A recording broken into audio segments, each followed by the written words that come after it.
Libreville, capitale artistique demain. Les caravaniers brésiliens sont dans la capitale gabonaise.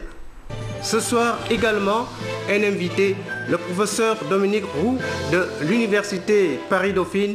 Il vient nous parler des journées portes ouvertes de l'école de management BPS de Libreville. Mesdames, Messieurs, bonsoir. Vous êtes bien sûr les bienvenus à notre première et principale édition d'information de la soirée sur notre chaîne.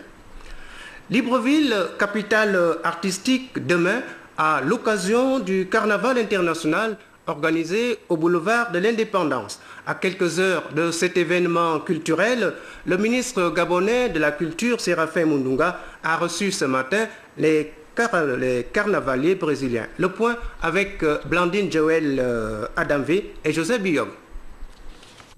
Grande parade bal masqué.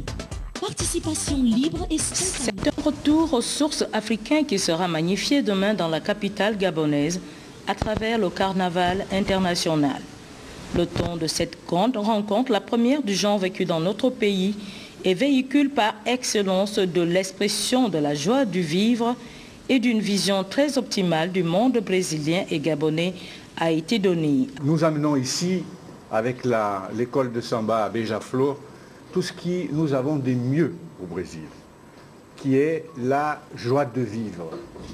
Un peuple qui s'exprime par la danse de cette façon-là, démontre une joie de vivre, démontre une vision très optimiste du monde.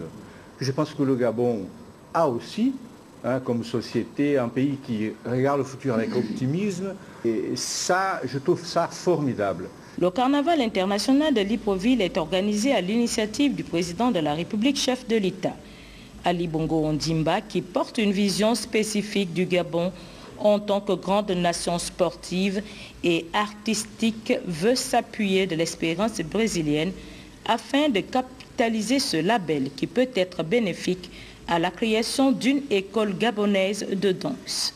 Le président de la République, chef de l'État, en même temps qu'il prône de faire du Gabon une grande destination de prestations de services intellectuels de haut niveau, et en même temps, il veut faire du Gabon une grande nation sportive et une grande nation artistique.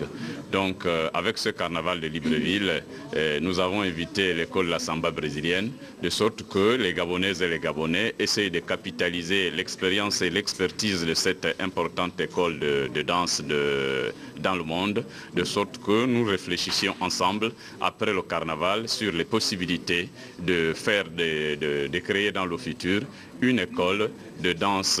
Libreville, capitale artistique, va offrir de belles richesses de par la qualité de ses prestations. Elle devrait intéresser tout à la fois les spectateurs, les téléspectateurs et autres curieux dans notre pays et à travers le monde. Pendant ce temps, à Libreville, se poursuivent les travaux de la première session annuelle du Conseil économique et social du Gabon. À marge des dits travaux, le président Biyoromba s'est entretenu avec l'ambassadeur de la République démocratique du Congo au Gabon. Le point avec Frédéric Alogoïsessa et Idriss Mungal.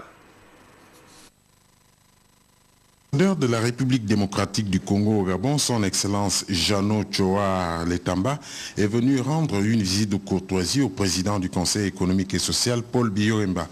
Très intéressé du rôle que joue cette institution au plan politique, économique et social et imprégné du discours prononcé par le président du CS lors de la séance d'ouverture de la session ordinaire de mardi dernier, le chef de la mission diplomatique congolais a promis faire un compte rendu fidèle aux hautes autorités de son pays qui pourront très certainement s'inspirer de la création d'un CS inexistant en ce moment dans le système institutionnel de Kinshasa. Vous savez, comme vous le savez, vous les journalistes, vous êtes au fait de toute l'actualité.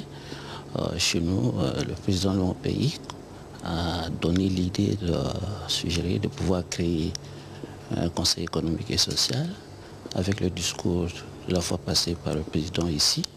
Au moment de l'ouverture, j'ai pensé aussi venir un peu m'inspirer de ce qui s'est passé ici pour voir, parce que la coopération, ce n'est pas simplement les échanges commerciaux, mais c'est aussi l'expérience. C'est ça vraiment le principal objet de notre visite ici. Le diplomate congolais n'a pas caché sa satisfaction des explications recueillies auprès du président Paul Biya, qui a cerné tous les contours et édifié son interlocuteur sur le rôle fondamental joué par le Conseil économique et social, une assemblée constitutionnelle de la République au sein de laquelle toutes les forces vives de la nation y sont représentées. Pendant ce temps, le ministre de la Défense, Rufin Pacom Onzunga, achevait aujourd'hui sa visite des casernes de Libreville. Le point avec Jean-Augustin Zingui et John-Michel Boudéa. Pour cette ultime phase d'une longue série de visites des casernes de Libreville, le ministre de la Défense nationale a débuté ce jour par le centre d'instruction de la garde républicaine où il a été accueilli par le commandant en chef de l'AGR, le général Grégoire Nkuna. Dans ces lieux, la propriété est perceptible, bâtiment en bon état, espace bien entretenu. Puis s'en est suivi le groupement blindé d'intervention de la garde républicaine avant la cité d'Ondogo où des logements modernes continuent de sortir de terre. Dernier site visité, la cité du 9 étages. Le constat, il est satisfaisant. Il y a un bon état de maintien de tous les bâtiments, que ce soit dans les zones administratives, techniques, que dans les zones de logement.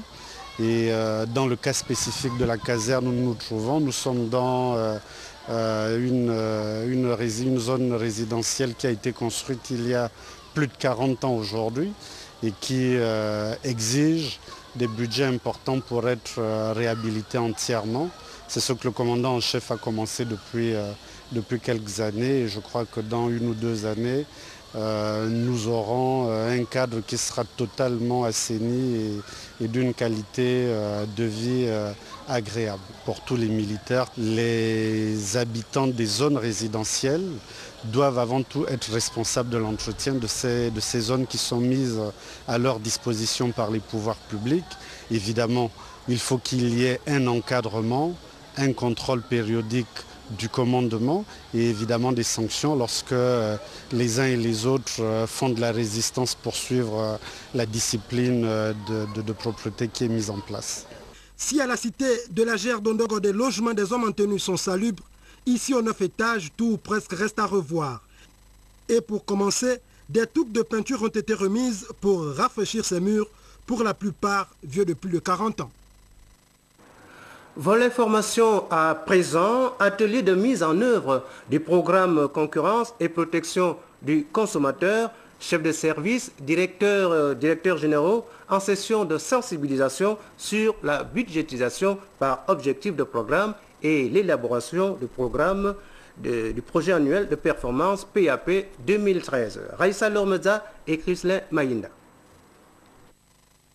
Acteurs centraux et territoriaux de la Direction générale de la concurrence et de la consommation DGCC, partie prenante du projet pilote de la budgétisation par objectif de programme auquel est assujetti le ministère de l'économie, du développement durable et de l'emploi à travers entre autres le programme concurrence et protection du consommateur, était un séminaire atelier invité à s'approprier, à l'exemple de leur père du budget et de l'éducation, cette nouvelle approche axée sur les résultats et la performance. Les objectifs contenus dans le projet annuel de performance PAP 2013 du programme ne sont pas fortuits. Développer la protection des consommateurs par le renforcement du dispositif réglementaire, développer l'accompagnement donc des opérateurs bien sûr auparavant ciblés, orienter au maximum l'activité et la vigilance donc des agents vers les secteurs d'activité qui peuvent être considérés comme sensibles. Les efforts qui sont déployés à l'heure actuelle à la Direction générale de la concurrence vont d'abord dans le sens effectivement de l'amélioration des conditions et du cadre de travail, n'est-ce pas, des agents. Comme à chaque fois, la Direction générale de la concurrence et de la consommation est accompagnée par l'équipe projet. Après avoir défini la politique publique, aujourd'hui nous sommes dans la phase de mise en œuvre de cette politique publique. Donc le point de lancement, c'est le séminaire que nous animons aujourd'hui. Et à l'issue du séminaire, effectivement, le DG va assigner les objectifs contributifs de chaque unité opérationnelle, de sorte que tous convergent vers l'atteinte des objectifs assignés dans le projet annuel de performance. Les travaux en atelier intervenus dans la phase 2 ont été appréciés par l'ensemble des participants. Et pour cause, c'est l'approche désormais de management en République gabonaise. Cette approche met un frein définitif au pilotage agricole. Parce que la culture du résultat, la performance, doit nous habiter désormais. Chaque acteur majeur se doit désormais de transmettre cette expérience à tous les échelons. Voilà, venons-en maintenant à notre invité.